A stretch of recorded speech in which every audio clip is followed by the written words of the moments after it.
Hello my dear student, welcome again. आज हम जो 12th क्लास का टॉपिक लेके आए हैं वो है एक तो टेंजेंट लॉ और टेंजेंट गैल्वेनोमीटर। ठीक है, तो सबसे पहले हम जान लेते हैं टेंजेंट लॉ क्या है।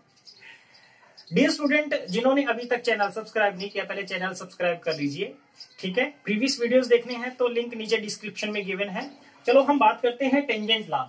टेंजेंट लॉ क्या है? एक फ्रीली सस्पेंडेड अगर बार मैग्नेट है हमारी, जो म्यूचुअली परपेंडिकुलर मैग्नेटिक फील्ड के अंदर हमने सस्पेंड कर रखी है। म्यूचुअली परपेंडिकुलर मैग्नेटिक फील्ड के हमने बीच में इसको सस्पेंड कर रखी है। लेट्स सपोज ये B1 मैग्नेटिक फील्ड है और ये हमने कह दिया कि B2 मैग्नेटिक फील्ड है। ठीक है, और इसमें एक freely suspended bar magnet suppose करो कुछ इस तरीके से आके रुकती है। ठीक है, इस डायरेक्शन में आके रुकती है। और इस केस में अगर हम ये कहें कि भाई इसने B1 के साथ में एंगल थीटा अगर बनाया है और इसको मैंने कुछ इस तरीके से ड्रॉ कर लिया, तो आप देखोगे कि ये क्या है, ये है B2 और ये है B1। तो ऐसे केस में हम ये लिख सकते हैं tangent theta is equals to B2 divide by B1। ठीक है, ये सिंपल मैथमेटिक्स भी है एक किस्म से। टेंजेंट लॉ क्या है भाई, अगर सिर्फ B1 मैग्नेटिक फील्ड होता तो ये मैग्नेट अपने आप को अलाइन करती B1 के अलोंग, अगर सिर्फ B2 होता तो अपने आप को B2 के अलोंग अलाइन करती। लेकिन यहाँ पे तो म्यूचुअली परपेंडिकुलर मैग्नेटिक फील्ड है, तो ये अपने आप को किसी इन दोनों के जो रिजल्टेड मैग्नेटिक फील्ड है उसके अलोंग अपने आप को क्या करेगी, अलाइन करेगी। ठीक है, तो टेंजेंट लॉ क्या कहता है, जो टेंजेंट ऑफ थीटा होगा वो किसके इक्वल होगा, इन दोनों मैग्नेटिक फील्ड के रेशियो के इक्वल होगा। ये है टेंजेंट लॉ। ठीक है, और B2 यहां से अगर आप निकालना चाहो तो B2 को हम लिख सकते हैं B1 into tangent of theta. ये लॉ हम आने वाले नेक्स्ट टॉपिक के अंदर अभी हम जो डिस्कस करेंगे यानी टेंजेंट गैल्वेनोमीटर उसमें अप्लाई करेंगे। ओके, क्योंकि उसका ये एक बेसिक प्रिंसिपल भी है जिसपे ये काम करता है। सो डियर स्टूडेंट, अभी हम बात कर रहे हैं टेंजेंट गैल्वेनोमीटर की। ठीक है, इससे पहले अपने को पता चल गया टेंजेंट लॉ क्या है। ये है टेंजेंट गैल्वेनोमीटर, जनरली एक डिवाइस है which is used to measure very small current based upon tangent law. ठीक है, टेंजेंट लॉ पे बेस्ड है ये, और एक्चुअली ये मूविंग मैग्नेट है, मूविंग मैग्नेट टाइप गैल्वेनोमीटर कह सकते हैं इसको। और इसका जो प्रिंसिपल है वो आपको पता चल गया कि टेंजेंट लॉ पे है। ये मैंने एक रफली अपनी कोशिश की है। ठीक है, ड्राइंग तो कुल मिला के ठीक ठाक सी है, लेकिन आपको इससे एक अंदाजा लग जाएगा कि टेंजेंट गैल्वेनोमीटर देखने में लगता कैसा है। ठीक है, ये आपको नजर आ रहा है, ये कॉइल है, यहाँ पे क्या है, कॉइल। यहाँ पे एक एल्यूमिनियम का पॉइंटर लगा हुआ है और इसी जगह पे ही एक टिप के ऊपर शॉर्ट मैग्नेटिक नीडल होती है। ठीक है, जो अपने आप की रोटेशन करेगी। जो मैग्नेटिक फील्ड है अर्थ का मैग्नेटिक फील्ड है, और जो मैग्नेटिक फील्ड जनरेट होगा इस करंट कैरिंग कॉइल की वजह से, इन दोनों के म्यूचुअली परपेंडिकुलर मैग्नेटिक फील्ड के अंदर ये नीडल अपने आप को एडजस्ट करेगी। ठीक है, बैलेंस करेगी। ये टर्मिनल्स हैं। आपको कॉइल यूज करनी है 50 टर्न्स की, 2 टर्न्स की, 100 टर्न्स की या फिर 500 टर्न्स की, वो डिपेंड करता है। ठीक है, ये स्क्रूज वगैरह हैं जो बैलेंस करने के लिए, और कुछ नहीं। तो ये एक थोड़ा सा फिगर है, बाकी नेट पे सर्च करके देख सकते हो कि टेंजेंट गैल्वेनोमीटर देखने में कैसा है। ठीक है, हमारे पास ये डिवाइस जनरली नहीं मिलेगा, लेकिन फिर भी मैंने कोशिश की फिगर बना के इसको समझाने की। तो प्रिंसिपल इसका क्या है, बेस्ड अपॉन टेंजेंट लॉ। और टेंजेंट लॉ आपने क्या स्टडी किया था कि भाई यहाँ पे कि देखो ये कॉइल है, इस कॉइल का जो मैग्नेटिक फील्ड है आपको पता है, याद कीजिए जब हमने magnetic field due to current carrying coil study किया था, तो उसका जो मैग्नेटिक फील्ड होता है वो एक्सिस के अलोंग होता है, along the axis passing through the centre. तो वो मैग्नेटिक फील्ड आप ऑलरेडी पढ़ चुके हो। और वो मैग्नेटिक फील्ड होता कितना है, याद कीजिए, वो मैग्नेटिक फील्ड हमने स्टडी किया था mu not N I divided by 2r। R क्या है, यहाँ पे रेडियस है, mu not N I R. ठीक है, एन यहाँ पे नंबर ऑफ टर्न्स हो जाएंगे, mu not I upon 2r एक सिंगल कॉइल के लिए। तो ये मैग्नेटिक फील्ड था। अब ये मैग्नेटिक फील्ड है, ये देखो ये मैग्नेटिक फील्ड है, और ये मैग्नेटिक फील्ड है हॉरिजॉन्टल कंपोनेंट ऑफ अर्थ की वजह से। हॉरिजॉन्टल कंपोनेंट ऑफ अर्थ आपको पता है, किसी भी जगह का जो horizontal component of magnetic field है वो इस डायरेक्शन में एक्ट कर रहा है। ये हमारी नीडल है, कंपास नीडल। ठीक है, इसको हम कंपास नीडल बोल रहे हैं, कंपास। और ये कंपास जो है जैसे जब करंट फ्लो नहीं करेगा तो ये नीडल अपने आप को किस डायरेक्शन में अलोंग करेगी, मैग्नेटिक जो कंपोनेंट है हॉरिजॉन्टल कंपोनेंट अर्थ का उसके अलोंग अपने आप को एडजस्ट करेगी। और जैसे ही इसमें हम कॉइल के अंदर करंट फ्लो करेंगे तो ये नीडल अपने आप को किसी सर्टेन एंगल थीटा पे एडजस्ट करेगी, रिजल्टेंट मैग्नेटिक फील्ड पे एडजस्ट कर लेगी, क्योंकि एक मैग्नेटिक फील्ड इस कॉइल की वजह से भी बन रहा है जो ठीक इस horizontal component of magnetic field के परपेंडिकुलर है। तो ये कंपास अपने आप को क्या करेगी, एडजस्ट करेगी रिजल्टेंट मैग्नेटिक फील्ड पे, और वो रिजल्टेंट मैग्नेटिक फील्ड यहां कहीं पे आएगा, सर्टेन एंगल थीटा पे निकल के आएगा। ठीक है। और अगर मैं ये बात करूं कि ये मैग्नेटिक फील्ड इस टाइम पे ये बी कितना है, तो आप ये बी लिख सकते हो कि B will be equals to, B यहां पे लिख देते हैं, B is equals to B H tangent of theta. B H कितना होगा, B is equals to B H tangent of theta. B H यहाँ पे मैग्नेटिक कंपोनेंट ऑफ, या कह सकते हैं हॉरिजॉन्टल कंपोनेंट ऑफ अर्थ है। ठीक है। तो बी की value B H tangent of theta आ गई। और ये मैग्नेटिक फील्ड को हम कंपेयर करेंगे किसके साथ, इस मैग्नेटिक फील्ड के साथ, तो वहां से हम करंट की वैल्यू फाइंड आउट करेंगे। नंबर ऑफ टर्न्स अपने को पता है क्योंकि किस टर्मिनल से आपने इसको कनेक्ट किया है और उसमें कितने नंबर ऑफ टर्न्स है उस कॉइल के अंदर, वो अपने को ऑलरेडी पता होता है। ठीक है। तो जैसे हम कर लेते हैं, एक बार करके देख लेते हैं, ये आपको समझ में आ गया होगा। अभी हम इनको जब बैलेंस करेंगे तो ये नीडल अपने आप को एक इक्विलिब्रियम पोजीशन में ले आएगी। इक्विलिब्रियम पोजीशन में जब लेके आएगी तो किस तरीके से अपने आप बैलेंस होगी, देखिए ये जो मैग्नेटिक फील्ड है इन बैलेंस कंडीशन हम लिखेंगे mu not N I divided by 2r is equals to B H tangent of theta. Okay. So यहां से हम I की वैल्यू फाइंड आउट करेंगे। I इज इक्वल टू कितना हो जाएगा, क्रॉस मल्टीप्लाई कर लीजिए, सीधे सीधे क्रॉस मल्टीप्लाई किया, 2r B H tangent of theta divided by mu not N. ठीक है, म्यू नॉट एन, तो ये आ जाएगा। और इसमें भी आप इसको थोड़ा सा और सिंप्लीफाई करो तो ये लिख सकते हैं k tangent of theta, k tangent of theta. So I की वैल्यू अपने को यहां से k टेंजेंट ऑफ थीटा से पता चल जाएगी। अब आती है बात, ये k क्या है, k आपको साफ साफ दिख रहा है यहाँ पे। इस k को हम यहाँ पे k की वैल्यू है 2r horizontal component of earth magnetic field divide by mu not number of turns. ठीक है, इसको हम बोलते हैं रिडक्शन फैक्टर। ठीक है, इसको हम क्या बोलते हैं, रिडक्शन फैक्टर। इसको हम बोलते हैं रिडक्शन फैक्टर। इसकी वैल्यू फिक्स है। कॉइल का radius, horizontal component of earth magnetic field वो भी पता है, म्यू नॉट फिक्स है, नंबर ऑफ टर्न्स आपने जो लिए हैं वो फिक्स है। तो इस तरीके से हम करंट की वैल्यू, जो वेरी स्मॉल करंट कॉइल के अंदर से फ्लो कर रहा होगा, उसकी वैल्यू हम यहां से फाइंड आउट कर सकते हैं। ठीक है, तो और वो एंगल भी आपको पता होना चाहिए उसके लिए ना, एंगल आप फाइंड आउट कर सकते हो। सो डियर स्टूडेंट, ये आपको कंसेप्ट क्लियर हो गया होगा। टेंजेंट ला सिंपल सा ला है भाई, सीधी सी बात। वेक्टर आपने पढ़ा है +1 में। दो मैग्नेटिक फील्ड है, दोनों वेक्टर क्वांटिटी है। दो मैग्नेटिक फील्ड के बीच में अगर एक तीसरी बार मैग्नेट को फ्रीली सस्पेंड करोगे तो वो अपने आप को रिजल्टेंट मैग्नेटिक फील्ड में ही एडजस्ट करेगी ना। और वो रिजल्टेंट मैग्नेटिक फील्ड, दोनों मैग्नेटिक फील्ड का रेशियो टेंजेंट थीटा के इक्वल होता है, नो डाउट। ठीक है, वही क्या था, टेंजेंट ला था, उसी के ऊपर बेस्ड है tangent galvanometer. I think concept clear हो गया होगा।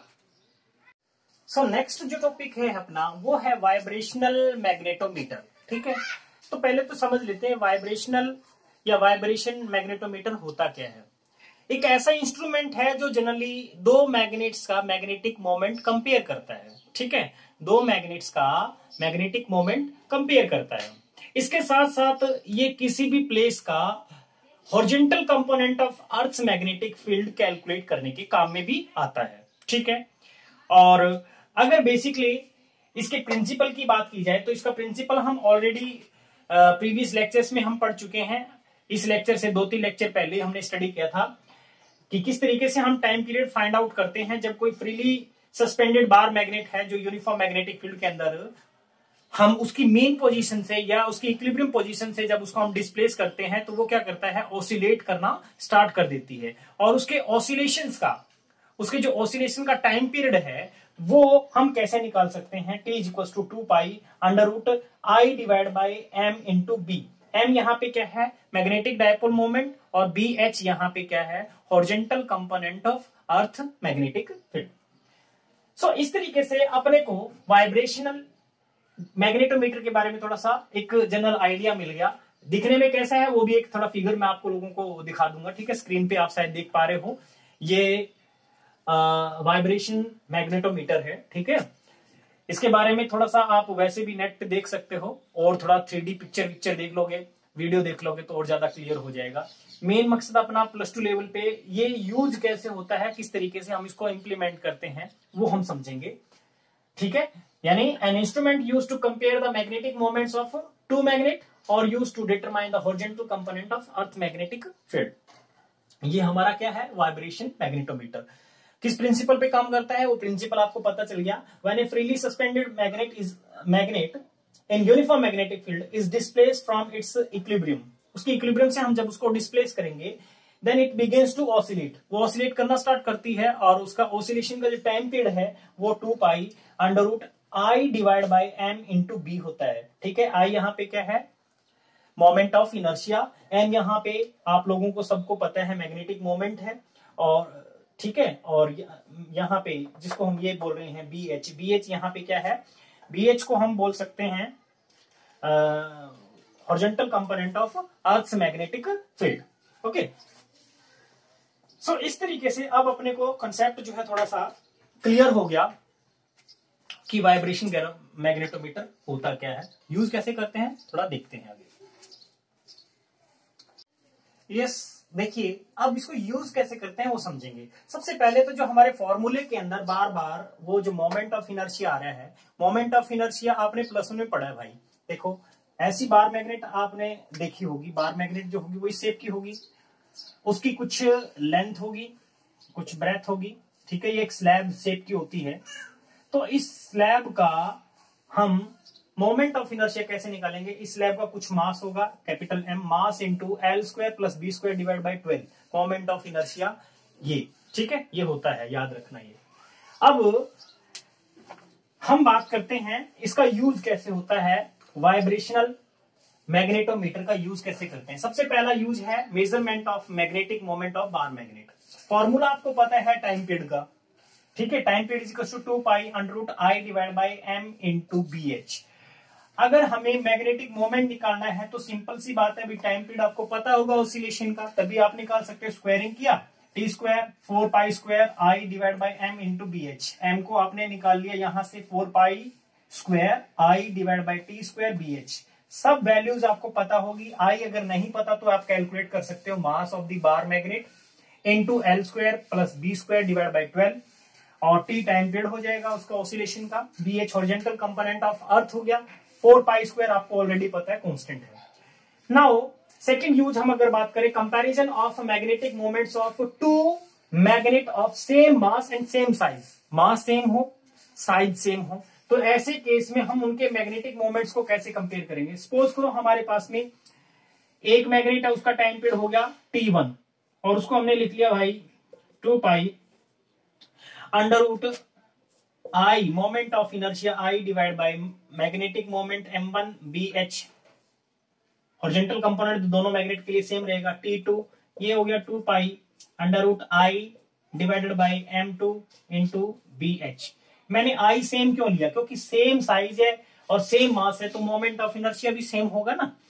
इनको आपने कंपेयर कर लिया, स्क्वायरिंग बोथ साइड करके आपने कंपेयर किया, तो आप यहां से भी नोटिस कर सकते हो कि M is inversely proportional to square of time period. तो ये भी आप डायरेक्ट फॉर्मूला लगा सकते हो। तो मैं magnetic moment M2 divide by M1 अगर कैलकुलेट करूं तो क्या आना चाहिए, सीधे सीधे ये लिख सकते हैं T1 square divide by T2 square, ठीक है। ये कंपैरिजन हो गया मैग्नेटिक मोमेंट्स का, ठीक है। डियर स्टूडेंट, वीडियो को पॉज करके एक बार कमेंट जरूर किया करो, शेयर कर दिया करो वीडियो को, ठीक है, ताकि हमें थोड़ा सा जो है ये एक्स्ट्रा टॉपिक इसलिए करवा रहे हैं ताकि आपको थोड़ा जो एक्स्ट्रा तैयारी करके चलते हैं, उनको हेल्प मिल सके। ठीक है, magnetic moment inversely proportional to T square, नीचे दिखाई नहीं पड़ रहा होगा, यहाँ लिख दिया मैंने। तो वीडियो को लाइक शेयर भी कर दिया करो, जिन्होंने सब्सक्राइब नहीं किया वो सब्सक्राइब भी कर लो। प्रीवियस वीडियो जिन्होंने नहीं देखे हैं, लिंक नीचे डिस्क्रिप्शन में मैंने, वहां से आप जाकर के वीडियोस देख सकते हो। ठीक है। जो थर्ड यूज है वो है comparison of magnetic moments of two magnets of different masses and size. ठीक है, अब मैग्नेट अलग अलग साइज की भी हो सकती है, उनका मैग्नेटिक मोमेंट अलग अलग भी हो सकता है। ठीक है, यानी उनका साइज और मासेस अलग अलग हो सकता है। तो ऐसे केस में हम किस तरीके से निकालेंगे? देखिए, मोमेंट ऑफ इनर्शिया चाहे मैग्नेट कैसे भी रखे हो, इस तरीके से रखी हो भाई, दोनों का साउथ एक तरफ, दोनों का नॉर्थ एक तरफ है, तो मोमेंट ऑफ इनर्शिया तो I1 प्लस I2 सेम रहेगा दोनों ही कंडीशन में, चाहे नॉर्थ और साउथ ऐसे जोड़ के रखा हो आपने। उस केस में मोमेंट ऑफ इनर्शिया यहाँ पे भी I1 प्लस I2 होगा, यहाँ पे भी I1 प्लस I2 ही होगा।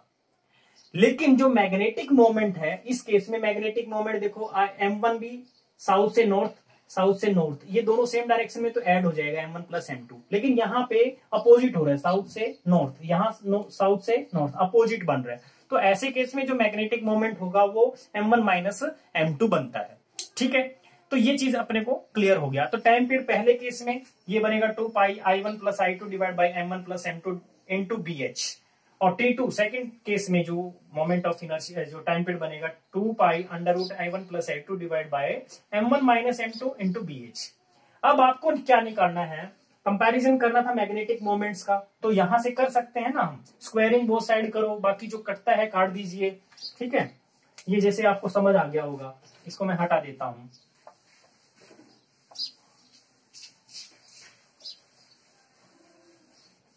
तो हमने क्या किया, यहाँ पे इनका स्क्वायरिंग बोथ साइड किया मैंने और रेशियो बना लिया।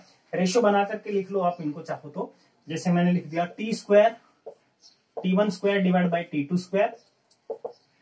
यहाँ पे बनेगा 4 पाई, और 4 पाई से 4 पाई कैंसिल कर दो, I1 प्लस I2 ये भी कैंसिल हो जाएगा। T1 इनवर्सली प्रोपोर्शनल है, तो यहाँ पे आएगा M1 प्लस M2 और यहाँ आ जाएगा M1 माइनस M2।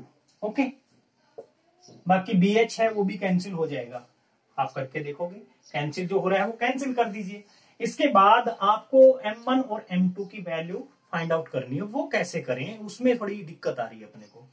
तो ऐसे जो है कंपोनेंडो एंड डिवेंडो एक फॉर्मूला होता है मैथ के अंदर, जिन्होंने पढ़ा है मैथ अच्छे से वो समझ गए होंगे किस तरीके से हम बात कर रहे हैं।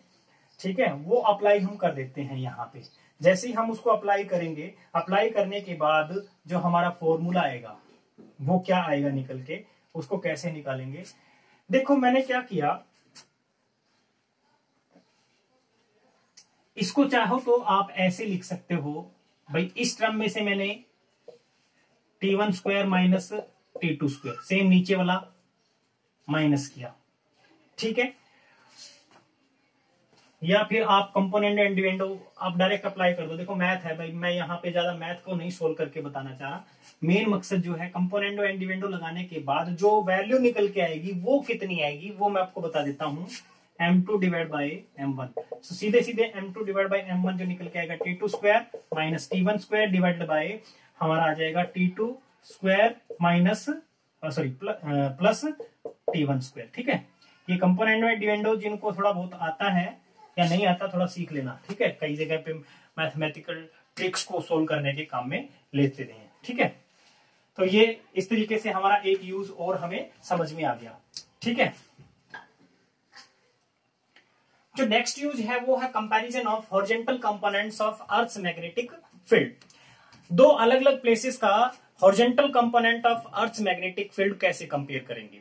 तो फॉर्मूला आपको पता है, फॉर्मूला जो हमने फाइंड आउट किया था, सपोज करो फर्स्ट जगह पे मैंने हॉरिजॉन्टल कंपोनेंट यहां से उसका टाइम पीरियड हमने देखा, तो टाइम पीरियड आया 2 pi under root I divide by M into BH। ठीक है, ये आ गया, इसको मैंने BH बोल दिया, दूसरे को हम BH डैश से रिप्रेजेंट कर लेंगे। अब दूसरी जगह जाकर के जब हम इसको कंपेयर करके देखा, टाइम पीरियड जो आया वो आ गया T dash 2 pi, moment of inertia वही रहेगा, मैग्नेटिक डायपोल मोमेंट वो भी वही रहेगा, सिर्फ BH हॉरिजॉन्टल कंपोनेंट अलग होगा। तो ये आ गया अलग टाइम फील्ड। आप यहां से देखो तो T is inversely proportional to, ये भी लिख सकते हैं अंडर रूट बी एच। तो इस तरीके से भी कंपेयर कर सकते हो भाई, सीधे सीधे आप। थोड़ा मैथ देखो स्ट्रॉन्ग होना चाहिए। T divide by T dash inversely proportional है तो under root B H dash divided by B H, इस तरीके से कंपैरिजन हो जाएगा। तो ये मेथड्स हैं वाइब्रेशन मैग्नेटोमीटर को कैसे यूज करते हैं हम, ठीक है। वो कैसे फंक्शन करता है वो मकसद नहीं था, मेनली हमारे जो न्यूमेरिकल पर्पज के लिए जो पॉइंट्स थे वो मैंने कवर किए हैं, ठीक है। हो सकता है कंपटीशन में यूज होते हैं, लेकिन जहां तक सीबीएसई या स्टेट बोर्ड का ख्याल है तो ये टॉपिक इंक्लूड नहीं है, ठीक है। तो आपको ये क्लियर हो गया होगा। यहाँ पे हमारा जो मैग्नेटिज्म का पार्ट है, मैग्नेटिज्म एंड मटेरियल्स, वो सारा कंप्लीट हो गया, ठीक है। आई होप कि आप वीडियो को शेयर करोगे, लाइक करोगे और कमेंट आपके जरूर चाहिए हमें, ठीक है। इसी के साथ आज का लेक्चर भी यहीं खत्म होता है और ये यूनिट भी यहाँ खत्म हो जाती है। Thank you, have a nice day, good luck.